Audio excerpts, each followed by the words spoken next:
هذا القرآن يوحدنا لطريق الخير يوجهنا الله تعالى أنزله ورسول الله معلمنا إن هذا القرآن يهدي للتي هي أقوم ويبشر المؤمنين الذين يعملون الصالحات أن لهم أجرا كبيرا. الحمد لله وكفى وسلام على عباده الذين اصطفى.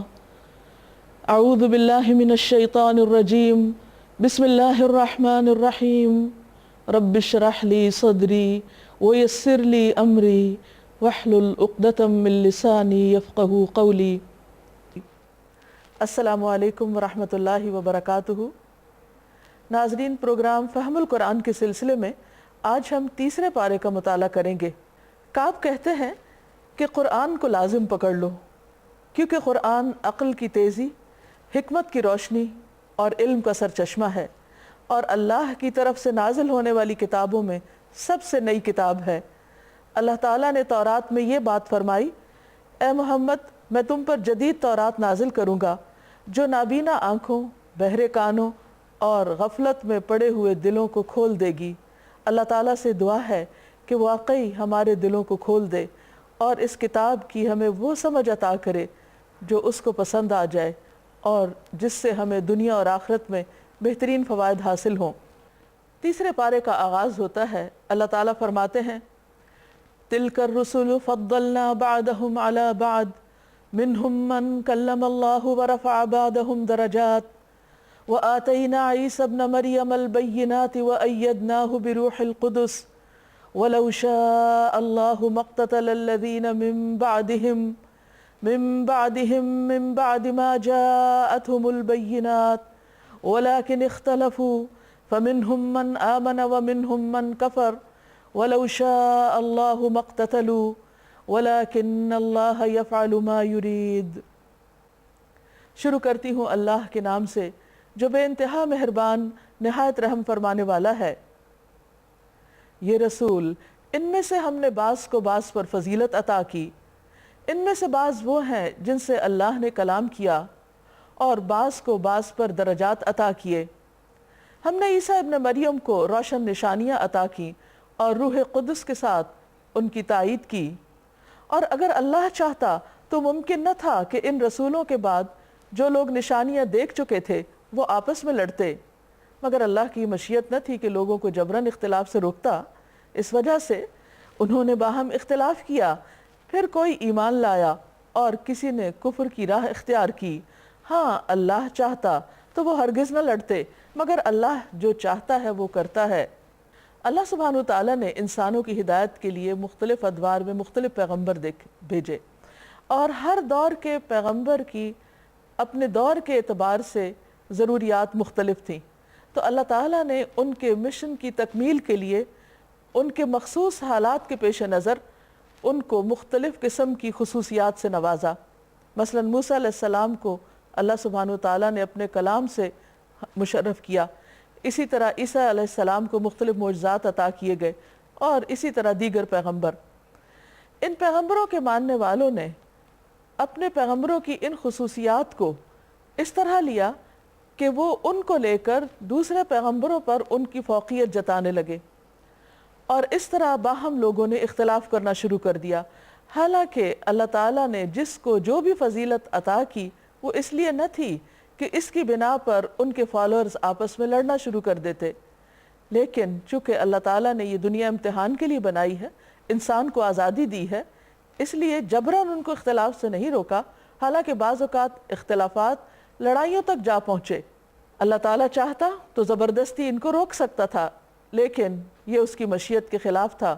اس نے ایسا نہیں کیا، لیکن اس میں ان سب کا امتحان تھا. ہمارے لیے تعلیم یہ ہے کہ ہم سب پیغمبروں پر ایمان لائیں اور ہر ایک کو اس کی خصوصیت کے ساتھ اس کا مقام اور درجہ دیں. اس کے بعد ایمان والوں کو خطاب ہے، یا ایہا الذین آمنوا، اے لوگو جو ایمان لائے ہو، انفقوا مما رزقناکم، خرچ کرو اس میں سے جو ہم نے تمہیں رزق عطا کیا ہے. یاد رکھیے کہ رزق میں صرف مال ہی نہیں آتا، انسان کو اللہ تعالیٰ کی طرف سے جو بھی نعمتیں ملی ہیں، جو بھی پروویژنز اس کو عطا کی گئی ہیں، ان سب کی طرف اس میں اشارہ ہوتا ہے۔ رزق کا خرچ کرنا، اللہ کی دی ہوئی صلاحیتوں، نعمتوں، مال و دولت اور باقی چیزوں کو جن کو بھی ہم پوزیس کرتے ہیں ان سب کو اللہ کے راستے میں دینا، یہ دراصل ہمارے اللہ سبحانہ وتعالیٰ کے ساتھ تعلق کی سچائی کو ظاہر کرتا ہے، کیونکہ جب انسان کسی مقصد کے لیے مال خرچ کرتا ہے تو یہ خرچ کرنا اس کی سنجیدگی کو ظاہر کرتا ہے کہ وہ کسی چیز کے ساتھ کتنا وفادار ہے اور اس کے لیے کتنا کیئرنگ ہے۔ تو فرمایا کہ تم اللہ کی راہ میں خرچ کرو، من قبل ان یأتی یوم، اس سے پہلے کہ وہ دن آ جائے۔ کون سا دن؟ قیامت کا دن۔ کیسا ہے وہ دن؟ لا بیع فیہ، جس میں کوئی تجارت نہ ہوگی، کوئی لین دین نہ ہوگا، ولا خلۃ، اور نہ دوستی کام آئے گی، ولا شفاعہ، اور نہ کسی کی سفارش، والکافرون هم الظالمون، اور انکار کرنے والے ہی دراصل وہ ظالم ہیں، یعنی جو اللہ کی بات نہ مانے وہ اپنے آپ پر خود ظلم کرنے والے ہیں۔ پھر یہاں سے آیت الکرسی شروع ہوتی ہے۔ آیت الکرسی قرآن مجید کی ایک عظیم آیت ہے۔ جو شخص ہر نماز فرض کے بعد اس کو پڑھتا ہے، جنت میں جانے سے موت کے سوا اس کو کوئی چیز نہیں روکتی۔ آیت الکرسی اللہ سبحانہ وتعالیٰ کا ایک بہترین تعارف ہے، اللہ تعالیٰ کی معرفت حاصل کرنے کا ذریعہ ہے۔ اللہ لا الہ الا ہو، اللہ نہیں کوئی الہ، نہیں کوئی معبود برحق مگر وہی، الحی القیوم، جو زندہ ہے، قائم رکھنے والا ہے۔ لا تأخذہ سنۃ ولا نوم، نہ اس کو نیند آتی ہے اور نہ ہی اونگ آتی ہے۔ لہ ما فی السماوات وما فی الارض، اسی کا ہے جو کچھ آسمانوں میں ہے اور جو زمین میں ہے۔ من ذا الذی یشفع عندہ الا باذنہ، کون ہے جو اس کی جناب میں اس کی اجازت کے بغیر سفارش کر سکے؟ یعنی قیامت کے دن شفاعت مشروط ہوگی، وہ کر سکے گا جس کو اللہ اجازت دے گا اور جس کے لیے دے گا۔ یعلم ما بین ایدیہم وما خلفہم، وہ جانتا ہے جو ان کے آگے ہے اور جو ان کے پیچھے ہے۔ ولا یحیطون بشیء من علمہ الا بما شاء، اور وہ اس کے علم کا احاطہ نہیں کر سکتے مگر جتنا وہ چاہے، یعنی اللہ کا علم کامل ہے اور انسان کا ناقص، بہت ہی محدود۔ وسع کرسیہ السماوات والارض، اس کی کرسی آسمان و زمین پہ چھائی ہوئی ہے، آسمان و زمین پر وسعت رکھتی ہے۔ ولا یؤودہ حفظہما، اور ان دونوں کی حفاظت اس کو تھکاتی نہیں۔ وہو العلی العظیم، اور وہ بلند بہت ہی عظیم ہے۔ یہ ہے ہمارا رب جو ہر ایک پر قدرت رکھتا ہے، طاقت رکھتا ہے۔ لا اکراہ فی الدین، دین میں کوئی زبردستی نہیں، یعنی کسی کو جبراً مسلمان نہیں بنایا جا سکتا۔ قد تبین الرشد من الغی، ہدایت گمراہی سے الگ کر کے رکھ دی گئی ہے، یعنی اللہ تعالیٰ نے ہدایت حاصل کرنے کے لیے دلائل واضح کر دیے ہیں اور ہر انسان کو آزادی دی ہے کہ وہ اپنی مرضی کے ساتھ حق کو پہچانے اور پھر اس کو قبول کرے۔ فَمَن يَكْفُرْ بِالطَّاغُوتِ وَيُؤْمِن بِاللَّهِ، تو جو کوئی طاغوت کا انکار کرے گا اور اللہ پر ایمان لے آئے گا، فَقَدْ اسْتَمْسَكَ بِالْعُرْوَةِ الْوُثْقَىٰ لَا انفصام لَهَا، تو اس نے ایک ایسا مضبوط سہارا تھام لیا جو کبھی ٹوٹنے والا نہیں۔ واللہ سمیع علیم، اور اللہ سننے والا ہے، جاننے والا ہے۔ انسان کا ایمان اس وقت تک مکمل نہیں ہوتا جب تک کہ وہ طاغوت کا انکار نہ کرے۔ طاغوت کیا ہے؟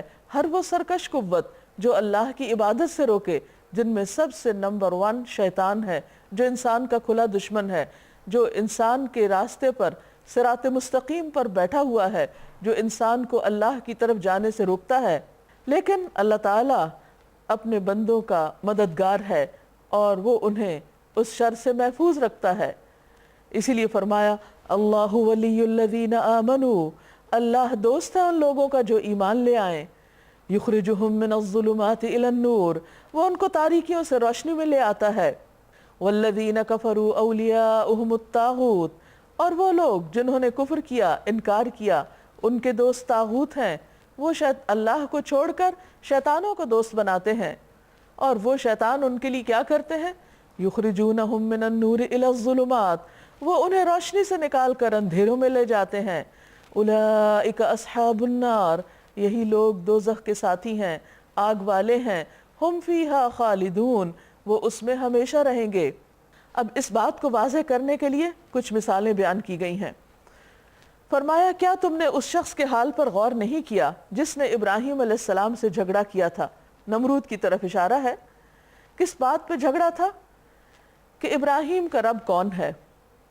اس بنا پر کہ اس شخص کو اللہ نے حکومت دے رکھی تھی، یعنی صاحب اختیار تھا، تو ابراہیم علیہ السلام نے جب ان کو اللہ کی طرف بلایا، چونکہ وہ صاحب اختیار تھا، تو ابراہیم علیہ السلام نے جب اس کو اللہ سبحانہ وتعالیٰ کی عبادت کی طرف بلایا تو وہ جھگڑنے لگا۔ جب ابراہیم علیہ السلام نے کہا کہ میرا رب وہ ہے جس کے اختیار میں زندگی اور موت ہے، اس نے جواب دیا کہ زندگی اور موت تو میرے اختیار میں ہے، اور کہا جاتا ہے کہ اس نے قید خانے سے 2 لوگوں کو بلایا اور ایک کو مار ڈالا اور ایک کو چھوڑ دیا اور کہا دیکھو زندگی موت کا مالک تو میں ہوں۔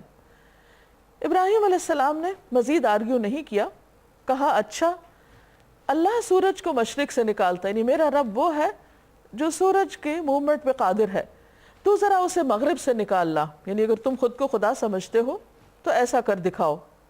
فَبُهِتَ الَّذِي كَفَرَ، تو حیران رہ گیا وہ شخص جس نے کفر کیا، یعنی لاجواب ہو گیا۔ وَاللَّهُ لَا يَهْدِي الْقَوْمَ الظَّالِمِينَ، اور اللہ ظالم لوگوں کو ہدایت نہیں دیا کرتا، کیونکہ جو لوگ سمجھنا نہ چاہیں وہ بڑی بڑی نشانیوں کو دیکھنے کے باوجود بھی نہیں سمجھتے، لیکن جو سمجھنا چاہیں ان کے لیے کوئی بھی چیز عبرت کا باعث ہوتی ہے۔ تو ایک اور مثال دی گئی، یا پھر مثال کے طور پر اس شخص کو دیکھو جس کا گزر ایک ایسی بستی پر ہوا جو اپنی چھتوں پر اوندھی گری پڑی تھی۔ اس نے کہا یہ آبادی جو ہلاک ہو چکی ہے، اسے اللہ کس طرح دوبارہ زندگی بخشے گا؟ اس پر اللہ نے اس کی روح قبض کر لی اور وہ 100 برس تک مردہ پڑا رہا۔ پھر اللہ نے اسے دوبارہ زندگی بخشی اور اس سے پوچھا بتاؤ کتنی مدت پڑے رہے ہو؟ اس نے کہا 1 دن یا چند گھنٹے رہا ہوں گا۔ فرمایا تم پر 100 برس اسی حالت میں گزر چکے ہیں، اب ذرا اپنے کھانے اور پانی کو دیکھو کہ اس میں ذرا تبدیلی واقع نہیں ہوئی، دوسری طرف ذرا اپنے گدھے کو بھی دیکھو کہ اس کا پنجر تک بوسیدہ ہو رہا ہے، اور یہ ہم نے اس لیے کیا ہے کہ ہم تمہیں لوگوں کے لیے ایک نشانی بنا دینا چاہتے ہیں۔ پھر دیکھو کہ ہڈیوں کے اس پنجر کو ہم کس طرح اٹھا کر گوشت پوست چڑھاتے ہیں۔ اس طرح جب حقیقت اس کے سامنے بالکل نمایاں ہو گئی تو اس نے کہا میں جانتا ہوں کہ اللہ ہر چیز پر قدرت رکھتا ہے۔ کہا جاتا ہے کہ یہ عزیر علیہ السلام تھے، اور انہوں نے جب نشانی دیکھی تو فوراً ہی اصل حقیقت کا اعتراف کر لیا۔ اس کے برعکس نمرود کے سامنے نشانی پیش کی گئی، دلیل پیش کی گئی تو وہ نہیں مانا۔ وَإِذْ قَالَ إِبْرَاهِيمُ رَبِّ أَرِنِي كَيْفَ تُحْيِي الْمَوْتَى، اور وہ واقعہ بھی پیش نظر رہے جب ابراہیم علیہ السلام نے کہا تھا کہ میرے مالک مجھے دکھا دو کہ تو مردوں کو کیسے زندہ کرتا ہے۔ فرمایا کیا تو ایمان نہیں رکھتا؟ اس نے عرض کیا ایمان تو رکھتا ہوں مگر دل کا اطمینان درکار ہے، یعنی میں مانتا ہوں لیکن اس سے مجھے یقین کی مزید قوت حاصل ہوگی۔ فرمایا اچھا تو 4 پرندے لے لو اور ان کو اپنے سے مانوس کر لو، پھر ان کو ایک ایک جز ان کا ایک ایک پہاڑ پہ رکھ دو، یعنی ذبح کرنے کے بعد ان کے ٹکڑے کرو اور ٹکڑے مکس کر کے 4 پہاڑوں کی چوٹیوں پہ رکھ دو، پھر ان کو پکارو جیسے پہلے وہ زندہ تھے تو تم پکارتے تھے، وہ تیرے پاس دوڑے چلے آئیں گے۔ خوب جان لو کہ اللہ زبردست ہے، حکمت والا ہے، یعنی جس طرح یہ پرندے تمہارے بلانے پر دوڑے آئیں گے قیامت کے دن، اسی طرح اللہ تعالیٰ جب اپنے بندوں کو پکارے گا تو وہ فوراً اس کے حضور حاضر ہو جائیں گے۔ تو ان تینوں مثالوں سے بات یہ پتہ چلتی ہے کہ جن لوگوں کا دوست اللہ ہوتا ہے اللہ تعالیٰ ان کو ہدایت دیتا ہے، جو طاغوت کا انکار کر دیتے ہیں اللہ تعالیٰ ان کو اپنی پناہ میں لے لیتا ہے۔ اس کے برعکس جو لوگ شیطانوں سے دوستی رکھتے ہیں تو شیطان ان کو سیدھے رستے پر آنے نہیں دیتے۔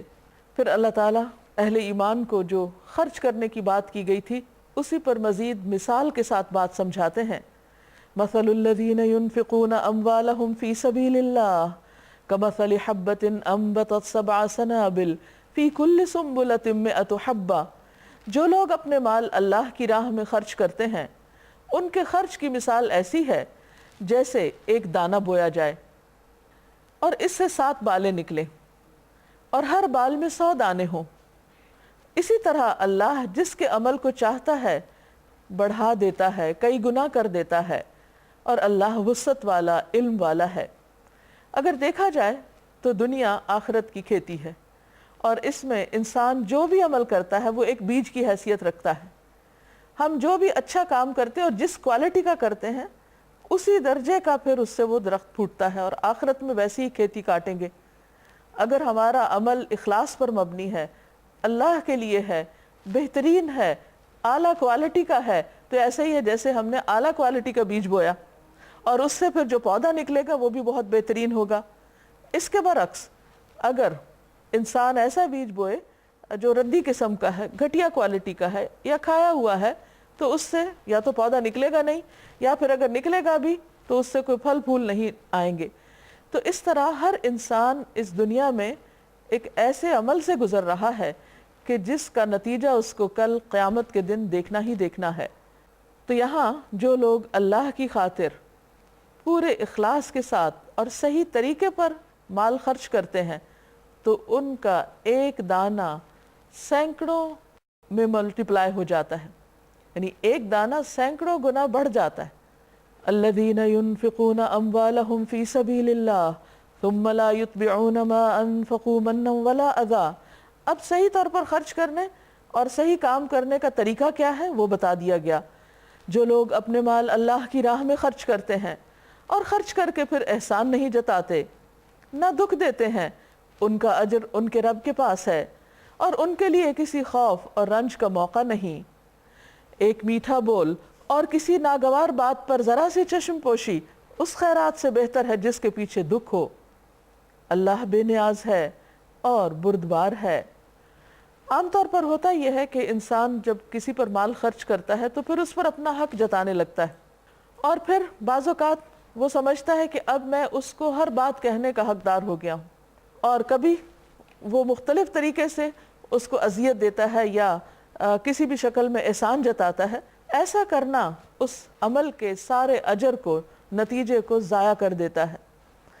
اسی لیے فرمایا کہ اس سے بہتر ہے کہ تم کسی کے ساتھ اچھی بات ہی کر دو، اس سے اچھے اخلاق کے ساتھ پیش آ جاؤ، بنسبت اس کے کہ تم خرچ کر کے اسے اذیت دو، دکھ دو، پریشان کرو، اور وہ تمہارے بوجھ تلے دب کے کسی کام کے قابل نہ رہے۔